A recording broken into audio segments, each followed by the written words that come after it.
Welcome to session 13 of the Simple course.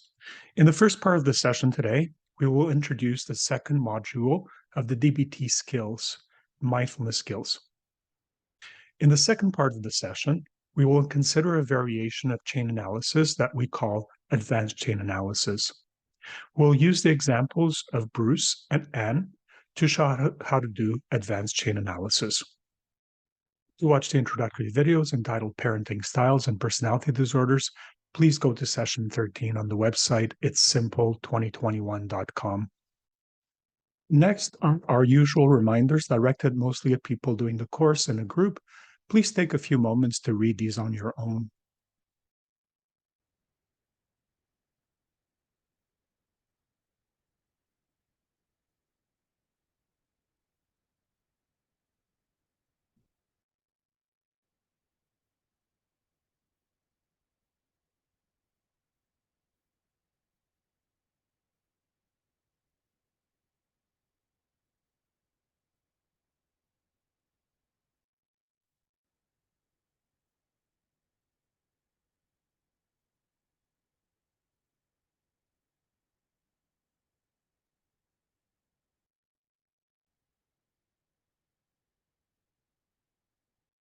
To watch this week's mindfulness practice video, please go to the website now.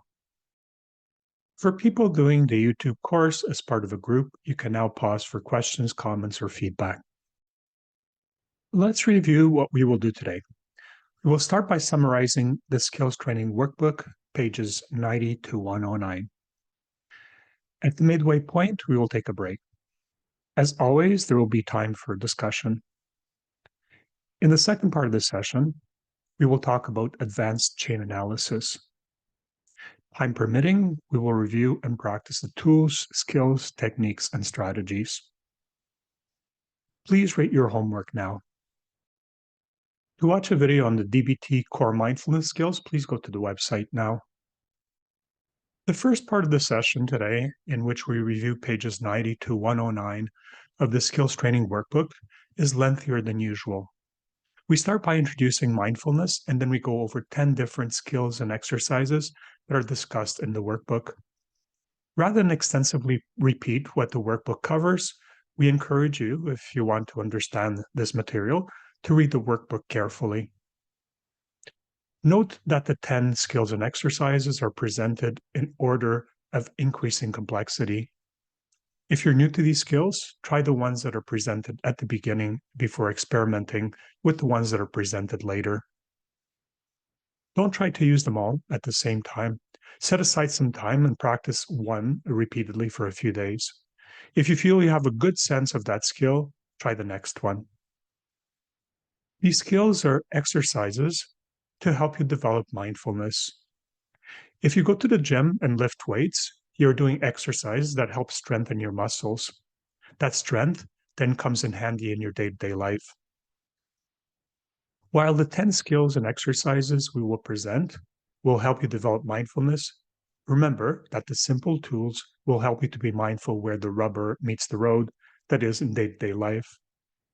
In this way, these 10 skills and exercises complement the simple tools you're learning. If you're pressed for time and have to choose between doing the 10 skills and exercises or using the simple tools, use the simple tools because mindfulness is built into them. What are the mindfulness skills? The practices of mindfulness and meditation overlap significantly. Mindfulness is a practice grounded in Eastern religious traditions that made its way into Western psychology. John Kabat-Zinn was one of the pioneers who imported these traditions into Western medicine when he developed the mindfulness-based stress reduction program that originally intended to help people suffering from chronic pain. More recently, mindfulness, when integrated into psychotherapy, has been shown to reduce depressive episodes, anxiety, binge eating, and pain, while increasing tolerance of distress, relaxation, and coping. Mindfulness is defined as the ability to be aware of your thoughts, emotions, physical sensations, and actions in the present moment without judging or criticizing yourself, others, or your experience. Being mindful is difficult. Don't expect to acquire this skill fast. As you progressively develop mindfulness, you increasingly feel in control of your thoughts, feelings, and behaviors. Why are mindfulness skills important? Mindfulness is the practice of directing your mind where you choose to direct it. Mindfulness focuses on one thing at a time. Mindfulness helps you to learn to identify judgmental thoughts and separate them from your experiences. Judgments often make our negative emotions more intense. Mindfulness helps you develop a skill that's very important, DBT, called wise mind. Wise mind is the ability to make healthy decisions about your life by observing both your emotional and rational minds and doing what is wise. Chapter 4 of the workbook, Basic Mindfulness Skills, helps us become mindful of what it is that we need to focus on to be mindful. Chapter 5, Advanced Mindfulness Skills, helps us learn how to focus on those things. The what skills include 1, focusing more fully on the present moment or learning to be grounded. 2, recognizing and focusing on thoughts, emotions, and physical sensations. 3, focusing on our moment-to-moment stream of awareness. And 4, separating our thoughts from our emotions and physical sensations. Today, we will discuss 10 mindfulness what skills and exercises. These are skills and exercises that help us become more mindful. Start with the earlier ones before attempting the later ones. Do each as a practice for a few days or a few weeks. Work them into your schedule. The 10 skills are 1, focus on a single minute. 2, focus on a single object. 3, the band of light. 4, inner-outer experience. 5, record 3 minutes of thoughts. 6, thought diffusion. 7, describe your emotions. 8, focus shifting. 9, mindful breathing. And 10, mindful awareness of emotions. In the following, you will find a brief description of each of the exercises and skills. For more detailed instructions of how to do each of these, please read the workbook, pages 91 to 109. The 10 mindfulness skills and exercises. 1, focusing on a single minute.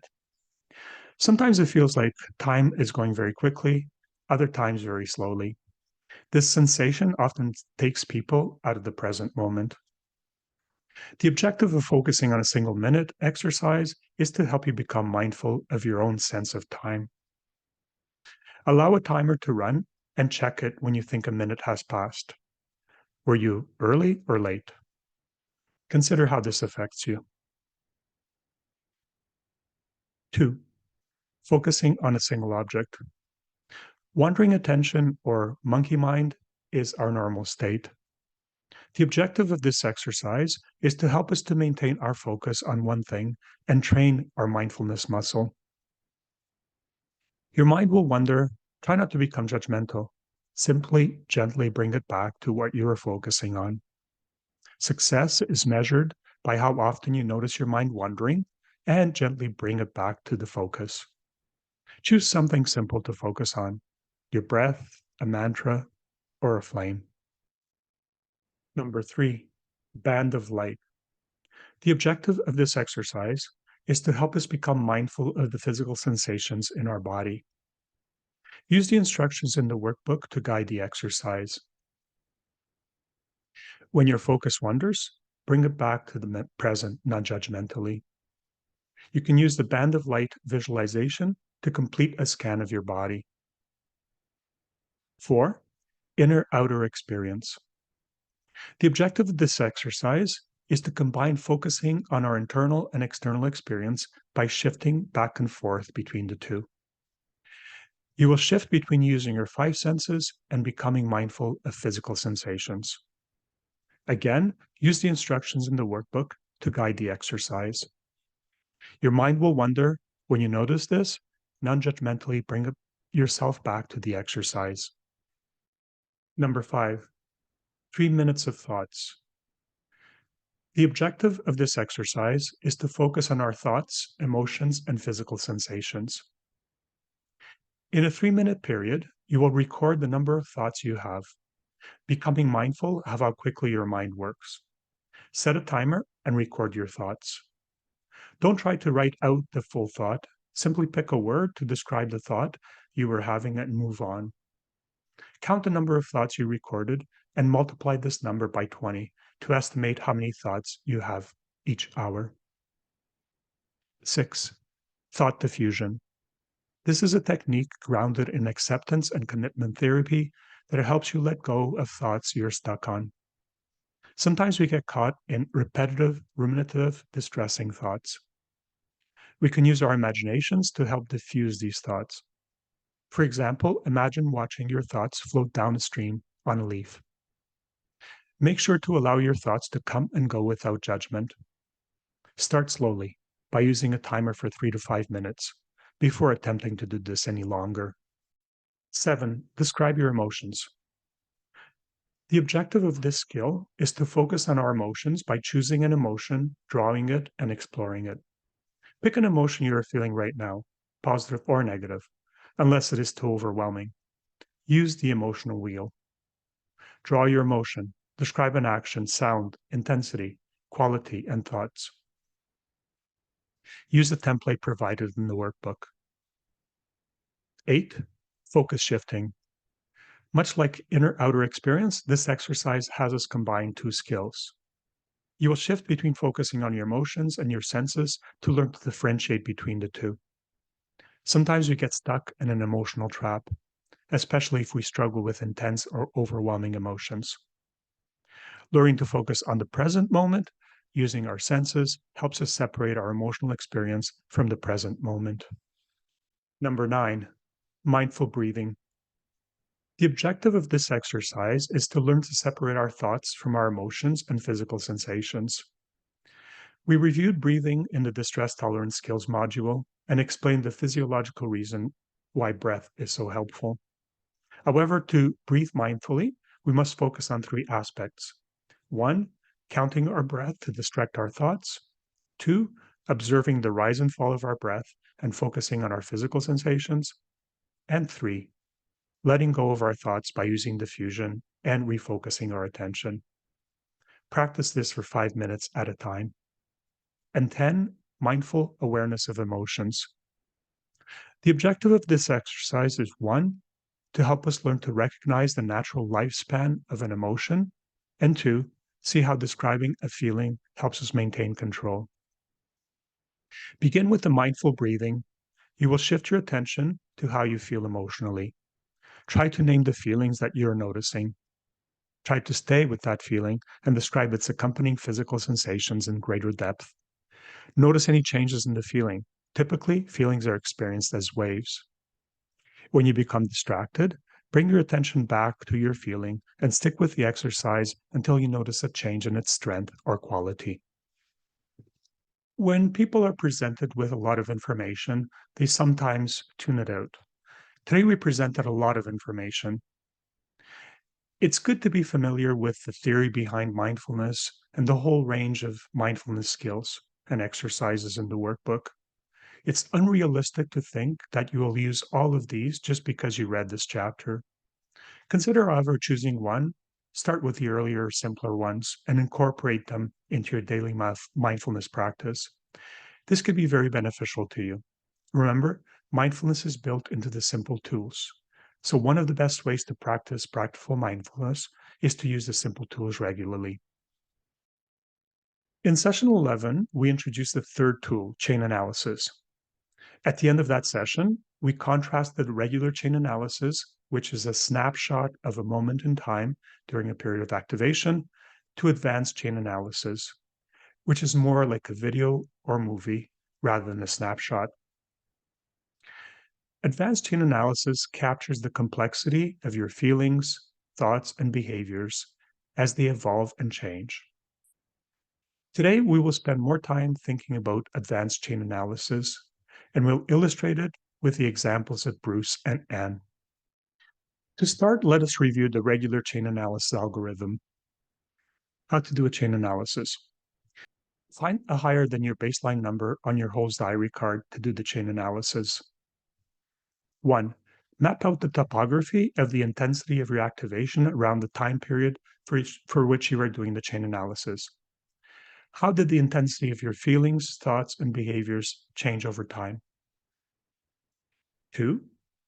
On the chain analysis template, note in writing if there were any events that were triggers for your increase in activation. 3. Note in writing on the template the sequence of feelings you experienced during this period. Rate each on a scale of 0 to 10, with 10 being the most intense that you've ever felt this emotion. 4. Observe and note the physical sensations you experienced during the activation without judging or trying to change them. 5. Note in writing on the template the thoughts that accompanied each of your feelings. 6. Note what you did or wanted to do but stopped yourself from doing during the period of activation. And 7. Note on a 0 to 10 scale what your energy balance, reserves, or stores and crisis risk were just prior to the time for which you're doing the chain analysis. Take a moment now to also review the chain analysis template.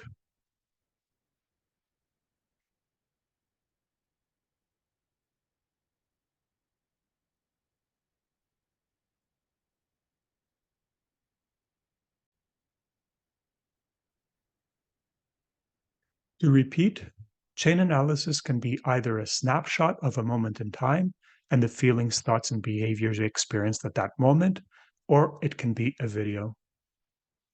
The video metaphor acknowledges that your feelings, thoughts, and behaviors don't stay static, but rather change over the course of time.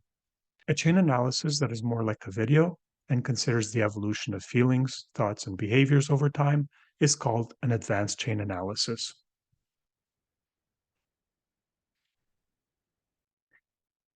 To illustrate how to do an advanced chain analysis, let's consider the examples of Bruce and Anne. We were first introduced to Bruce on page 108 of the manual. You may recall that he was a 66-year-old friendly, chronically depressed owner of an auto body shop. Bruce was married to Sandra. To find his diary card targets, Bruce had volunteered a situation in which he had become activated. He and Sandra had attended the funeral of one of his elderly aunts, which had taken place in a town a 2-hour drive from their home. While driving back home after the funeral, Bruce was driving, absorbed in his thoughts, and then suddenly they were passed on the road by a large and noisy pickup truck, which startled them as it swerved into their lane uncomfortably close to their vehicle. Sandra had reacted by reaching for the horn and blasting it. Bruce's immediate reaction was to freeze and then to push Sandra's hand away. By this point, they were both quite activated and did not speak to each other for the rest of the drive. For the next 2 days at home, they avoided each other and barely spoke. From this event, with the help of the group co-leaders, Bruce came up with 3 targets: feeling hurt, withdrawing, and catastrophizing. Remember that a chain analysis is a snapshot of a moment of activation. An advanced chain analysis, in contrast, is a movie of a longer period of activation in which feelings, thoughts, and behaviors aren't static. They change over that time. As he reflected on his period of activation, Bruce realized that it had lasted for approximately 3 days. He was able to see that his activation had 3 discrete phases. Phase 1 only lasted for a few seconds. He had felt hurt and humiliated. In retrospect, he was unsure if he had had any thoughts. He thought he had just been frozen. Phase 2 succeeded phase 1. He felt angry and frustrated. In his thoughts, he blamed Sandra for having overreacted by honking the horn and putting them in danger. His behavior was to withdraw and to continue to ruminate on negative thoughts. Phase 3 started about a day after the triggering event and lasted for a couple of days. Bruce felt sad, anxious, rejected, and depressed. Some of his thoughts were that he would never be happy and that he should just give up. His withdrawing behaviors continued.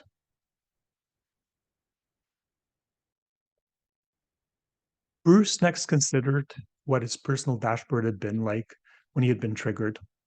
He was clearly outside the window of tolerance. For him, his family had a very negative emotional footprint, which depleted his energy reserves and put him at a high risk of crisis.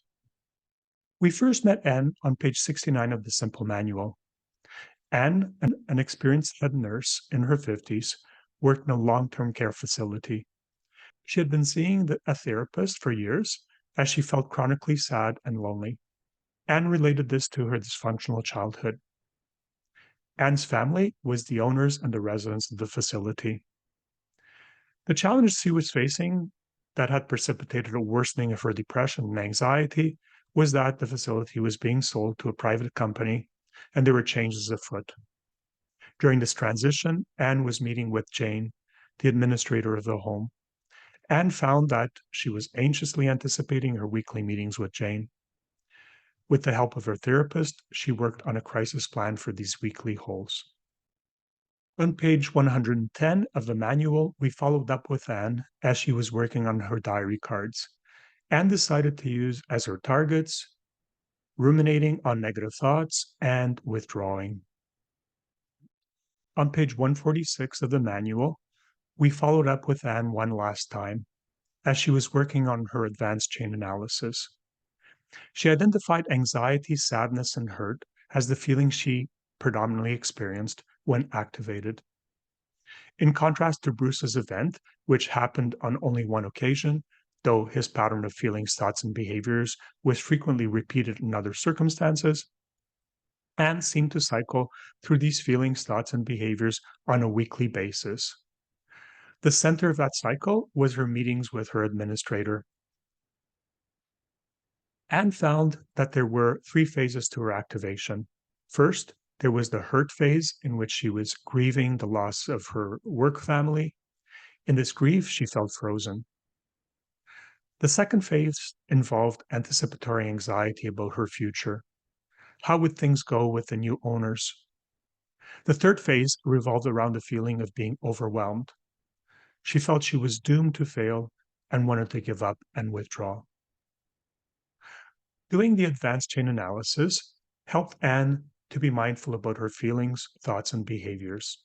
She felt relief that she could break down what was happening to her into somewhat more manageable problems. This gave her hope that she could devise strategies to work on the issues associated with each phase of the chain analysis. Let's go over the advanced chain analysis algorithm. Start by doing a regular chain analysis. Include as many emotions as you felt during the whole time you were activated.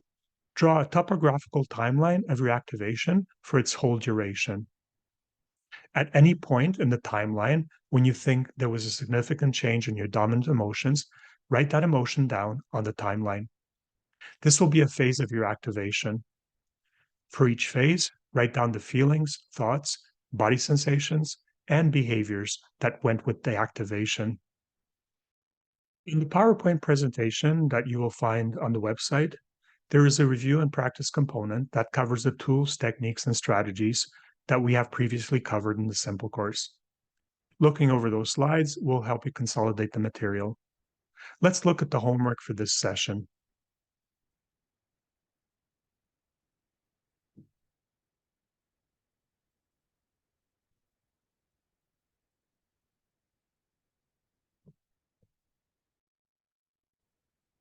Thank you for spending this time with me today, and see you next session.